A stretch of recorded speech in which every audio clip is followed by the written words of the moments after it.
ಕಾಡುಗೊಲ್ಲ ಜನಾಂಗಕ್ಕೆ ಎಸ್ಟಿ ಮೀಸಲಾತಿ ನೀಡುವ ಭರವಸೆ ನೀಡಿರುವ ಎನ್ಡಿಎ ಮೈತ್ರಿಗೆ ನಮ್ಮ ಬೆಂಬಲ ಎಂದು ಕಾಡುಗೊಲ್ಲ ಸಮುದಾಯ ಸಂಘದ ಅಧ್ಯಕ್ಷ ರಾಜಣ್ಣ ಹೇಳಿದ್ದಾರೆ.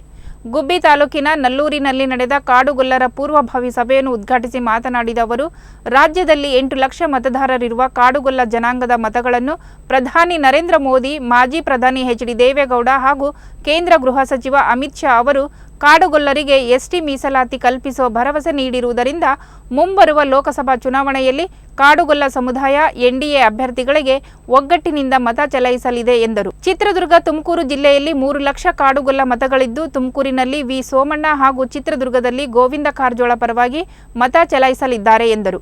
ಕಾಡುಗೊಲ್ಲ ಸಮುದಾಯ ದಶಕಗಳಿಂದ ಎಸ್ಟಿ ಮೀಸಲಾತಿಗೆ ಬೇಡಿಕೆ ಇಟ್ಟಿದ್ದು, ಇತರೆ ಪಕ್ಷಗಳು ಭರವಸೆ ನೀಡಿ ಕಾಡುಗೊಲ್ಲರ ನಂಬಿಕೆಯನ್ನು ಹುಸಿಗೊಳಿಸಿವೆ. ಕೇಂದ್ರ ಸರ್ಕಾರದಿಂದಲೇ ಮೀಸಲಾತಿಗೆ ಒಪ್ಪಿಗೆಯಾಗಬೇಕಾಗಿರುವುದರಿಂದ ರಾಜ್ಯದ ಎನ್ಡಿಎ ಅಭ್ಯರ್ಥಿಗಳಿಗೆ ಬೆಂಬಲ ಕೊಡುವುದು ಸೂಕ್ತ ಎಂದರು. 100ಕ್ಕೆ 100 ಎಸ್ಟಿ ಆಗಬೇಕು ಅನ್ನೋ ನಿಟ್ಟಿನಲ್ಲಿ ಎಲ್ಲ ಪಕ್ಷದ ಮುಖಂಡರುಗಳು ಸಹ ಇವತ್ತು ಒಂದು ನಿರ್ಣಯವನ್ನ ಮಾಡಿ ಭಾರತೀಯ ಜನತಾ ಪಕ್ಷಕ್ಕೆ ನಾವು ಬೆಂಬಲಿಸಬೇಕು. ಜೆಡಿಎಸ್ ಮತ್ತು ಭಾರತೀಯ ಜನತಾ ಪಕ್ಷದ ಮೈತ್ರಿ ಆಗಿದೆ. ಅವರಿಬ್ಬರು ದಿಗ್ಗಜರು ನಮಗೆ ಮಾತನ್ನ ಕೊಟ್ಟಿದ್ದಾರೆ.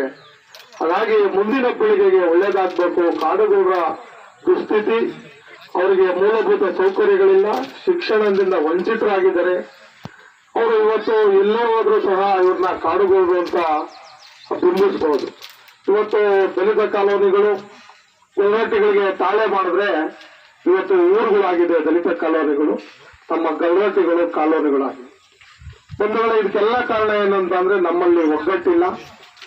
ಒಗ್ಗಟ್ಟಿಂದ ಯಾವ್ಯಾವುದೋ ಒಬ್ಬೊಬ್ರು ನಾಯಕರನ್ನ ಹಿಡ್ಕೊಂಡು ಒಬ್ಬೊಬ್ರು ಹೋಗಿ ಅವರ ಸ್ವಂತ ಬೆಳೆಯನ್ನ ಬೇಯಿಸ್ಕೊಳ್ಳಕ್ಕೆ ಇವತ್ತು ಇಡೀ ಸಮಾಜವನ್ನ ಒಂದು ದುಸ್ತರಕ್ಕೆ ತಳ್ಳಿದಂತ ಉದಾಹರಣೆ ತಾವೆಲ್ಲರೂ ನೋಡಿದ್ವಿ. ಜೆಡಿಎಸ್ ಅನ್ನ ಬೆಂಬಲಿಸಬೇಕು ಅಂತ ಅಂದ್ರೆ